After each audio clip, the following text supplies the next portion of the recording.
मस्त असा आळस देत मी रविवारची सकाळची उठताच मला सगळ्या रील्स फक्त नॉनव्हेजच्याच दिसत होत्या. ते बघून माझ्या तोंडाला पाणी सुटलं. मग मी माझ्या रूममेटला म्हणवलं, मग आणि ऑमलेट पण बनवूया आज. चल ना. डन.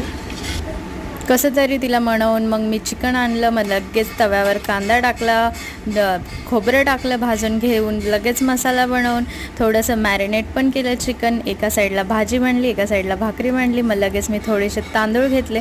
मम्मीने बासमतीचे तांदूळ दिलेले, त्याची पटकन अशी बिर्याणी बनवायला सुरुवात केली. कांदा कापला, तांदूळ बॉईल करून घेतलं, मग मॅरिनेट केलेलं टाकलं. त्याच्यानंतर थोडीशी ग्रेव्ही काढून बाहेर काढली. मग मस्त असं लेअर लावले बिर्याणीचे. त्यानंतर मस्त त्याला दम दिला की म्हटलं लवकर शिजल्याशिवाय बाहेर येऊ नकोस. तसंच दम दिलेली बिर्याणी रेडी झाली. ताट वाढलं, मस्त जेवायला घेतलं, खाल्लं. एक नंबर झालं होतं नॉनव्हेज. आजचा रविवारचा दिवस मस्त होता. सबस्क्राईब करा, लाईक करा. Bye bye.